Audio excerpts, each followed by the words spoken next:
to action. Well, look, after a glorious night of NBA and guys putting up monster numbers, I got to pull out a word of the day to start this day off right, and it's Genesis, okay? The origin of something, when it has begun or starts to exist. Listen, Adam Silver, if you was in studio right now, I'd give you a fat kiss on the cheek.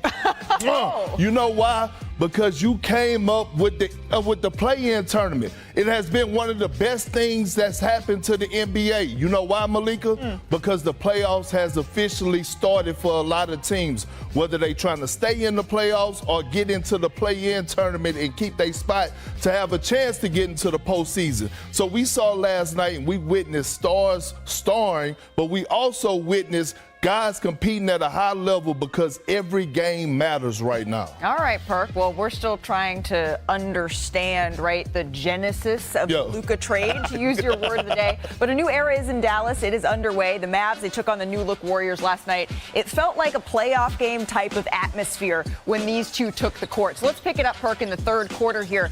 Steve Kerr, as the Warriors crept back into this game, his temper got a little hot. He doing all that crying. What the babies go do? He should have had them more disciplined defensively because Dallas had whatever they wanted. Out at midcourt there, in timeout, yelling at an official. He would get teed up there. And then a few minutes later, Kyrie Irving hits a three. What a game for Kyrie. This stretch right there was crazy. He had 3 straight. I think this is the last one of them. Yeah, that is absolutely right, Shams. Kyrie Irving nails the 3 again there. So let's go ahead to the fourth quarter here, Perk. Just over 5 to play. The Warriors down by 7. Steph Curry hits the corner 3. I mean, look, wide open. The ball movement was beautiful. You can't leave him off a pin down right here. Got him again. Curry with the wing once again. Golden State now in front. Under 2 to play. All tied up at 104. Irving hits the right wing. Dallas now up by 3. He loves that side of it. And then minute and a half left to play. Still a 3-point game. Dallas turnover. Moses Moody misses it, but there's Jimmy Butler to clean it up inside, Kendrick. I mean, that's what one of the reasons they brought him in. Jimmy does everything. Jack of all trades. Huge bucket here for Najee Marshall. Hits the floater to put the Mavericks up by 2. So, Perk, 23 seconds left in the game. Golden State down by 2. Butler drives. Blocker charge. Charge. Steve Kerr would review it, but the call would stand as a charge. Here's Irving talking to Scott Van Pelt about the game and taking this charge. You got to put your body on the line, Scott. You got to put your body on the line, man. You got to leave it all out there. This is what the NBA is about.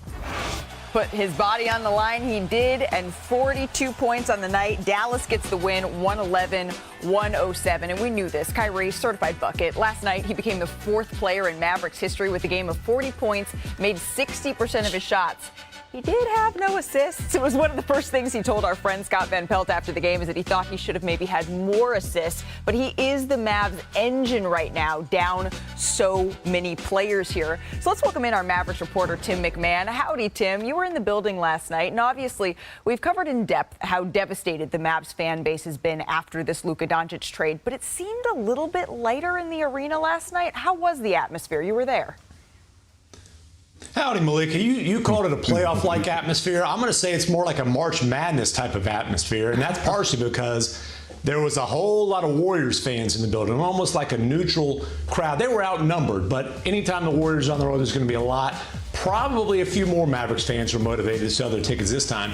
Honestly, I was surprised that I didn't hear any type of fire Nico chants, those sort of protests. There wasn't the crazy security activity, the over-aggressive security activity that there was on Monday night. And listen, Kyrie Irving gave the Mavericks fans that were in the building something to cheer about. This was a spectacular shot-making performance by Kyrie Irving. This was the kind of performance the Mavericks desperately needed. Their leader, the guy who was the leader when Luka was here, the guy who is definitely the leader of this team now, to deliver. And it wasn't just about the shot making. It wasn't just about the energy, the calm that he's had really since he's been here, but definitely throughout this entire ordeal it's unfolded over the last couple weeks. As he said, as he told SVP, he put his body on the line with the game on the line. That's leadership. It's not just do as Kyrie says. do as he does. And this was certainly a morale boost that the Mavs fan base and the team seemed to need heading into the All-Star break. Tim McMahon, adios amigo, thank you so very much. The Warriors, the Mavs, just one of 15 total games around the association last night. So let's go coast to coast on the action with our senior writer Brian Windhorst, our senior insider Shams Charania joining us here. Let's start in Denver, where Jamal Murray put up a career-high 55 points in a win against the Blazers. Perk, I am going to start with you. The Nuggets have won an NBA best 8 straight games. Are they the biggest threat to the Thunder out west? They absolutely are. We know what Jokic is going to bring to the table. He's been doing that all season long, well, his entire career.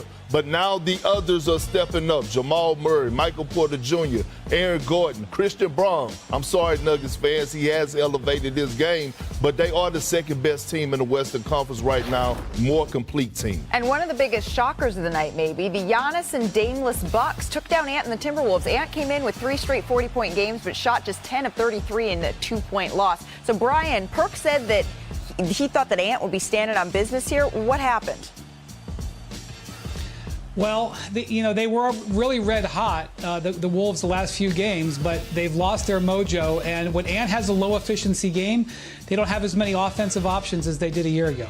Well, lastly, the Suns' slump continued. They fell to the Rockets 119-111 in their last game before the break. KD did finish with a game-high 37. They have fallen all the way down to the 11th seed, a game out of 10th.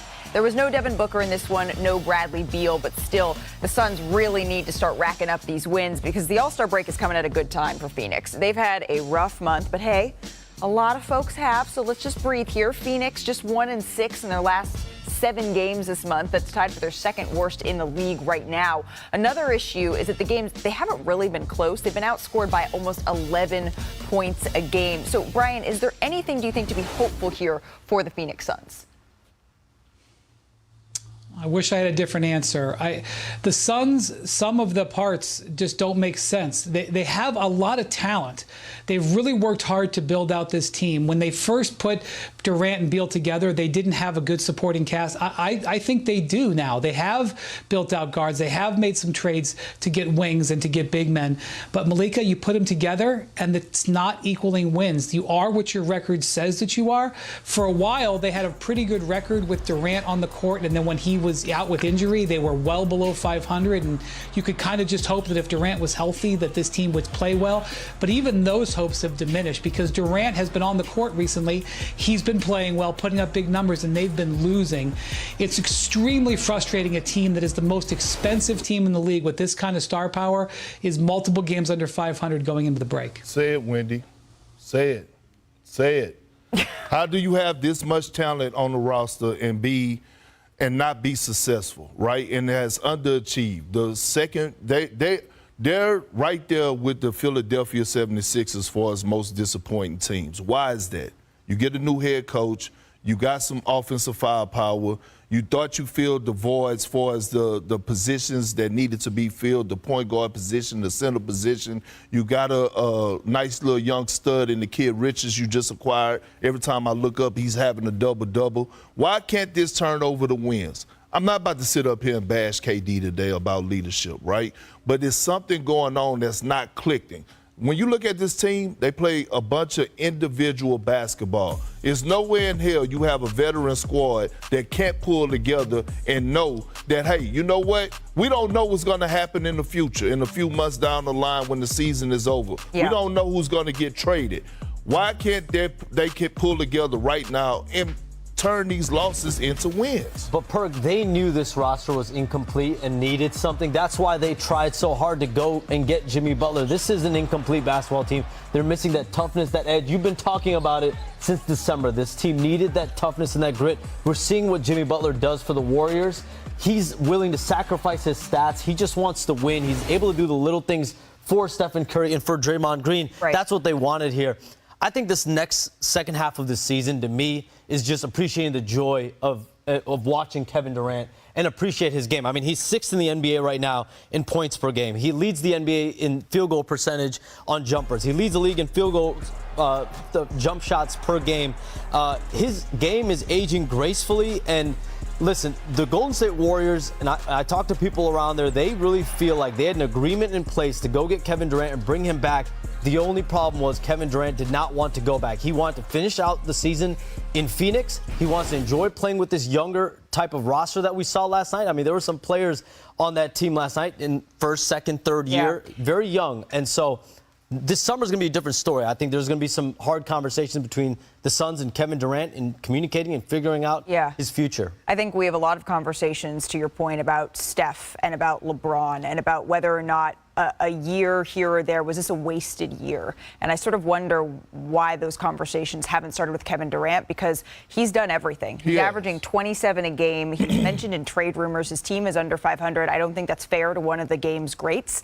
And it's going to be very interesting to see. It's something that the rest of the league is tracking, what is going to happen to him this summer. We got a lot to get to. Luka Doncic in Utah to face the Jazz for Game 2 of his Los Angeles Lakers career. It didn't go exactly as the first one did. Picking it up in the first quarter, game tied at 2. What? Perk, how is that pass possible? There's only 3 people that can make that dime: Luka, LeBron, and Jokic in the NBA. and Luka said, I think it's going to take my teammates a little time just to get used to that. Look out, Lauri Markkanen coming through. Second quarter here, 4 minutes left in the first half. Jazz up by 6. Keontae George. That's a charge. Ask a guy to put their body on the line. That's a charge. Luka have a right to complain on that. Well, he's asking for a charge. It wouldn't be called. George got the shot to fall somehow. And then the Lakers, they leave Walker Kessler wide open in the paint for the dunk. Just not a lot of rim presence here for the Lakers, especially when Hayes got hurt in this one. Third quarter here, Austin Reeves. And these passes are on time, on target. Look at that. That's nice. Let's talk about dropping it in the bread basket. 16 points, 4 assists, 5 turnovers, though, for Luka Doncic. And then here, Lauri Markkanen, just too easy there. And then the Jazz up 20 here.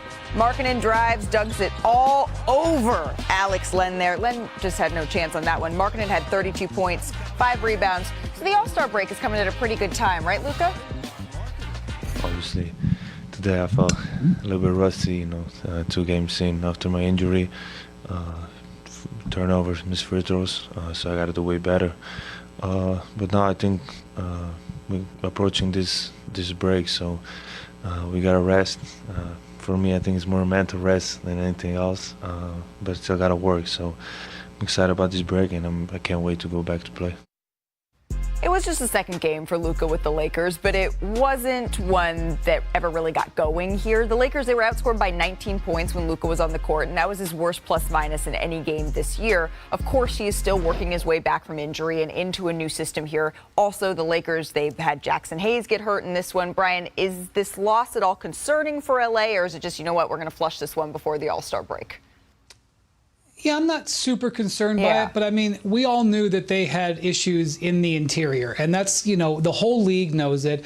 You saw it was in the Jazz game plan, getting to play them twice in 3 days. And look, Walker Kessler goes 8 of 8, okay? And you saw in those highlights, Lauri Markkanen going to the basket, not worried about any rim defense. That's going to be an issue for them. They were not a great interior defensive team. Even when Anthony Davis was there, he was great. But as a team, they allowed some scoring on the interior.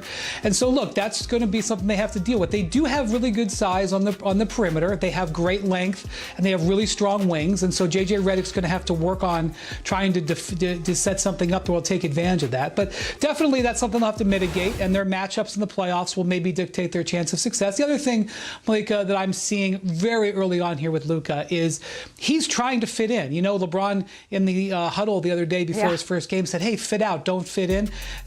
He means it. And so what I mean by that is he's really not holding the ball and dominating the ball the way he did in Dallas. And I know that he's doing that, I'm sure, to fit in and to have Austin Reeves and LeBron still be able to have their touches. But the guy that they've acquired is the guy who controls the ball and sets things up. These passes are a result of him making really good decisions and being very dangerous with the ball. So I suspect after the break, we're going to see Luka have the ball more and be more like the Dallas Luka. That's who the Lakers want anyway. Look, it's going to take time, right? And it's clear that Luka is out of shape, and rightfully so, because he's missed almost 2 months of basketball with a calf strain. So it wasn't too much that he could do on the court. And then you got to think about the mental part of it. You getting traded from the Dallas Mavericks. You got so many emotions. The Lakers welcome you with open arms. And he's right. He needs this All-Star break to reset. In fairness to him, JJ need this All-Star break to reset. You just lost Anthony Davis. Yes, you got back Luka Doncic. So now you have to get back into the lab, which I believe JJ Redick will do, and now build around Luka and see what's going on and see how you can reset. Right. And the great thing about it is most teams that actually care, you know, they come back 2 or 3 days before the All-Star break. They get some practices in. They get their sets in. The Lakers are going to be fine offensively. Right. They still got that void. Maybe Alex Len could feel it a little bit, Yeah. but we have to see. Well, and that's the question, right? He made his debut last night, Alex Len did, but clearly there is still an interior presence here that the Los Angeles Lakers are missing, Shams. Their options are limited. Are they done with this roster? Could we see more buyout market moves? Malika, for now, the Lakers are done. This was their move, getting Alex Len, 7-foot big man. They do feel like in time he'll be able to find a spot, find a niche there. He was pretty much in Indianapolis, going to sign with the Pacers before the Lakers started the recruitment of him to get him aboard. They desperately needed size if they're going to go get Alex Len the way they did, waive Christian Wood. They were able to get under the necessary apron, so they're not going to be super in the tax to make this move. So shout out to the front office for doing that. But they clearly need possibly more than just Alex Len and Jackson Hayes. That is the issue for this team. Rob Pelinka said it at that post-trade deadline press conference. They know their center of the future is going to come. They thought it would be Mark Williams. If not, Mark Williams is going to be in the offseason. Hey, Wendy, you remember a guy by the name of Timothy Mozgov?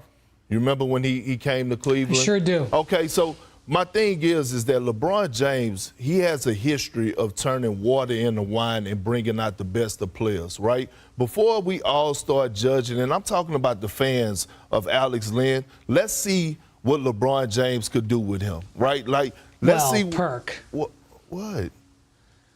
I mean, Timo Mozgov was a lot higher accomplished player than Alex Len. No offense to anybody. I mean, they traded 2 first-round picks to get Timo Mozgov. I got that part, though, Alex Wendy. Len is, a extraneous I got that, player. but let's not knock it until we see more of it because he hasn't played that many minutes as well. That's all I'm saying. I'm not saying he's going to. I'm just defending Timo Mozgov's honor. No, I love Tim. That was my teammate. At the end of the day, bad loss. Hayes got hurt. You're down a couple rotation guys. No Finney Smith. Vincent, also a big one.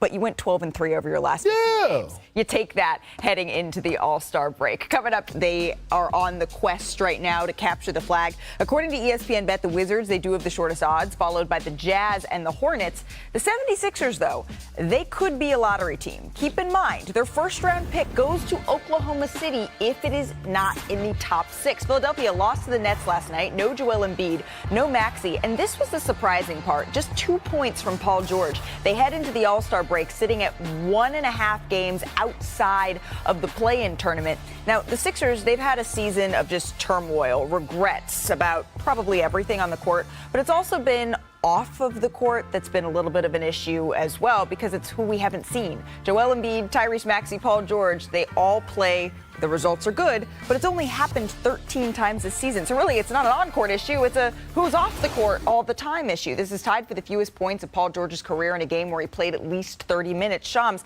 that isn't the Paul George that we're sort of accustomed to seeing here. Is there something else going on? Malika, the season started for Paul George with a hyperextension and a bone bruise, a really nasty-looking injury at the time, and it's really been an uphill battle for him since that point. He's had multiple different little nagging injuries that have come up. Most recently, he's had tendon damage in his left pinky that he's been fighting. Ouch. He's been doing everything that he can to be on the court, though, and to try to be available. I'm told it's to the point where he has gotten injections to play and compete over the last 4 or 5 games. Now, that's something that players do come playoff time, not necessarily in the regular season. So clearly, we know the Paul George over the last several years. Last season, he was healthy, played the majority of the season. We can tell he's not 100%. So credit to him for trying to tough it out in what's been a trying season for the 76ers. But clearly, there's something that's been amiss with him, with his body, and we're seeing that play out. The Sixers, there's going to be a point in time here, Malika, where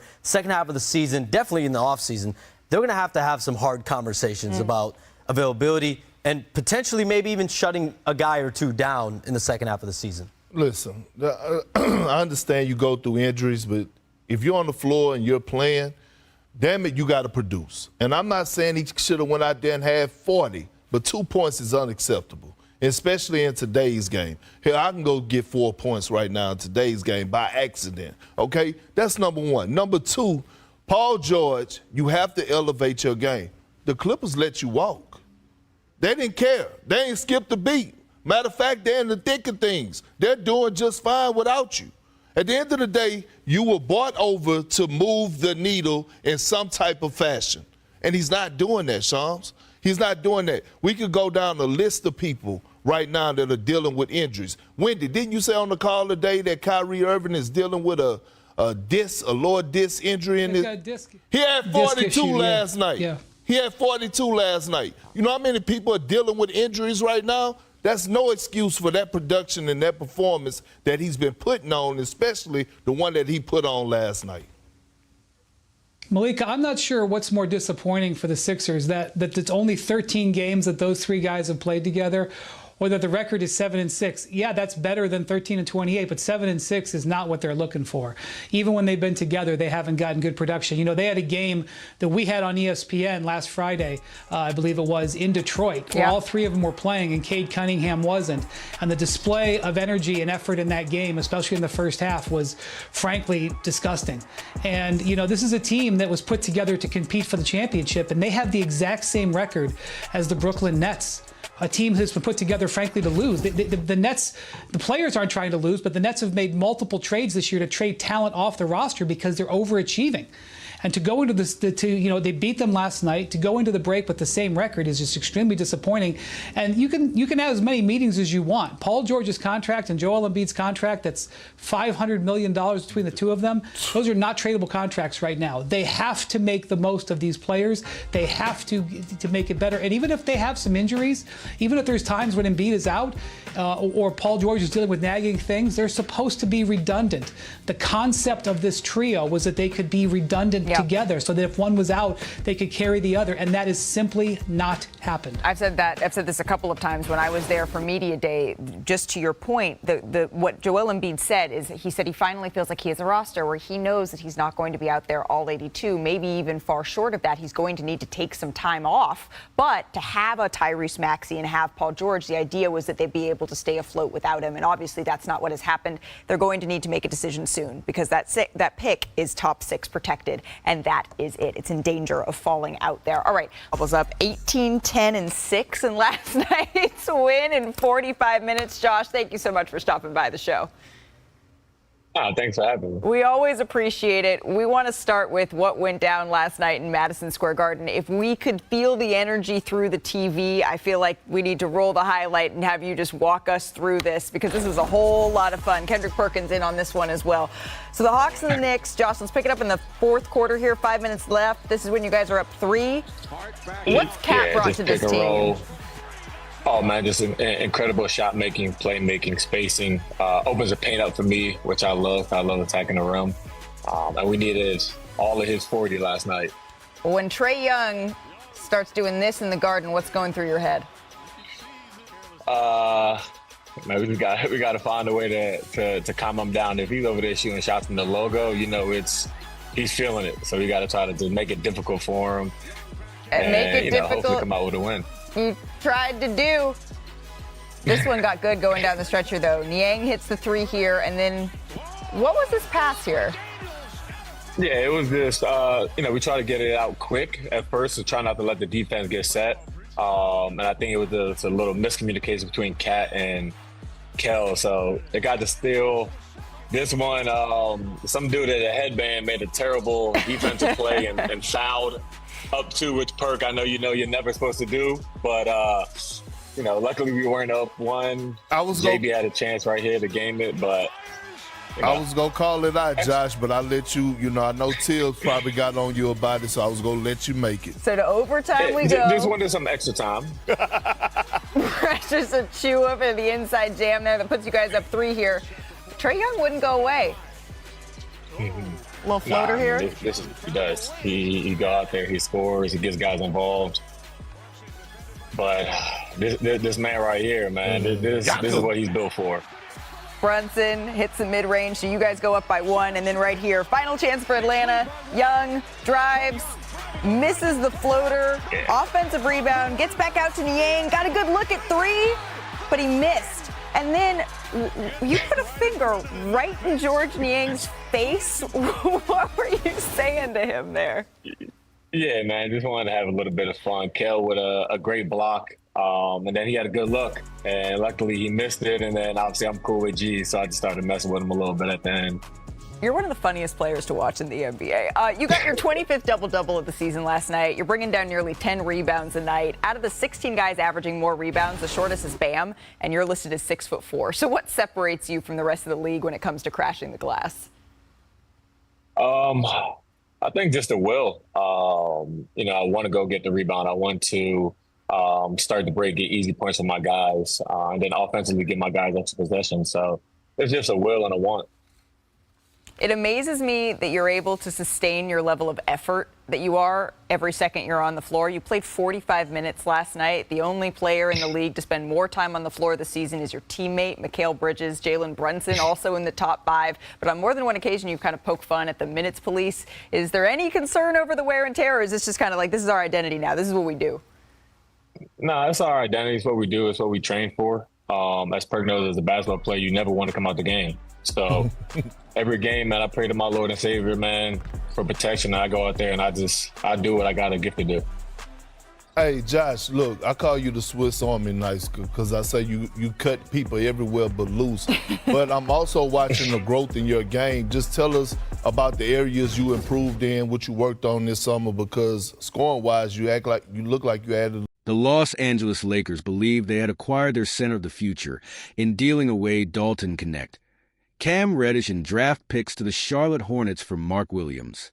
However, after a failed physical revealed issues the Lakers weren't willing to overlook, the trade was ultimately rescinded, meaning Knecht and Reddish would remain with the team. This could make for an awkward situation, as returning to a team that traded you away is a bit weird. Knecht is already back in purple and gold, suiting up and contributing 10 points off the bench in the Lakers' loss to the Utah Jazz on Wednesday night. But Reddish has been conspicuously absent due to personal reasons. He was away from the team before the trade went down and has not yet returned. This is for a good reason, however, as head coach J.J. Redick revealed that Reddish is with his family after welcoming a daughter into the world. Cam is still with his family. He welcomed his baby daughter last week, Redick said prior to the Lakers' victory on Monday night over the Jazz. Obviously want to give him time with his family. With the All-Star break approaching and the awkwardness of the situation as a whole, it makes complete sense for the Lakers to allow Reddish to remain with his family at this time. Bringing in a child is very special, and staying with family is important in these moments. Free star. The Lakers were already getting some time off with All-Star Weekend, so it isn't a big deal for Reddish to be away, especially considering that the team had just traded him away. Perhaps spending some time with his family and newborn will allow for Reddish to reset mentally upon this rare situation in which he must return to the Lakers thanks to Williams' failed physical ruining the deal. Following the All-Star break, Reddish will be able to get some practice time and reacclimate himself with the Lakers, hopefully making an awkward situation more manageable for everyone.